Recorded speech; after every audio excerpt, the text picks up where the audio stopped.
Daily நம்ம வீட்டுக்கு வெளியில் இருக்க பெட்டி கடையில், தள்ளுவண்டி கடையில் வாழைப்பழத்தை 12 ரூபா சொன்னால் 8 ரூபான்னு கொடுப்பா, 10 ரூபான்னு கொடுப்பான்னு சொல்லி நம்ம டெய்லி சண்டை போட்டுக்கிட்டு இருப்போம்.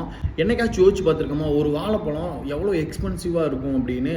நியூயார்க்கில் ஒரு ஆர்டிஸ்டுகளுக்கு ஒரு காம்படிஷன் நடக்குது. அதில் இட்டாலியை சேர்ந்த மௌரிசியோ கட்டலின் அப்படின்ற ஒரு ஆர்டிஸ்ட் என்ன பண்ணுறாரு அப்படின்னா, அந்த காம்படிஷன் நடக்கிற பில்டிங்க்கு வெளியில் ஒரு வாழைப்பழத்தை வாங்கிட்டு வந்து அதை செல்லோ டேப்பு போட்டு ஒரு வெறும் ஃப்ரேமில் ஒட்டி கீழே கையெழுத்தை போட்டுட்டார். இதுதான் என்னோட படைப்பு அப்படின்னு சொல்லிட்டாரு. உடனே பார்த்தீங்கன்னா ஏலமும் ஆரம்பிச்சிருச்சு.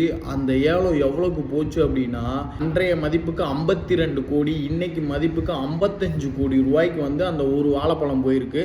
அதோட சேர்த்து ஒரு கேட்லாக்கும் கொடுத்துருக்காங்க. அந்த கேட்லாக்கில் பார்த்தீங்கன்னா இந்த செல்லோ டேப்பை எப்படி கிளிக்கணும், இந்த வாழைப்பழம் கெட்டு போச்சுன்னா வேற வாழைப்பழத்தை எப்படி இப்படி இதில் வைக்கணும் அப்படின்னு அதில் எழுதியிருக்காங்க. சரிப்பா, இந்த 55 கோடி போட்டு வாங்கின முட்டா பையன் யாரு அப்படின்னு சொல்லி பார்த்தீங்கன்னா, ஜஸ்டின் சன் அப்படின்ற ஒரு கிரிப்டோ கரன்சி இன்வெஸ்டர். இவர் வந்து கிரிப்டோ கரன்சி எக்ஸ்சேஞ்ச் பண்ணுறவர்.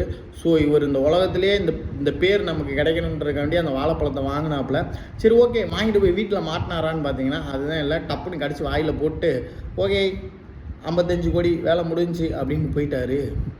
இந்த 55 கோடி வாழைப்பழத்தை பற்றி உங்களுடைய கருத்தை கமெண்டில் சொல்லிட்டு போங்க.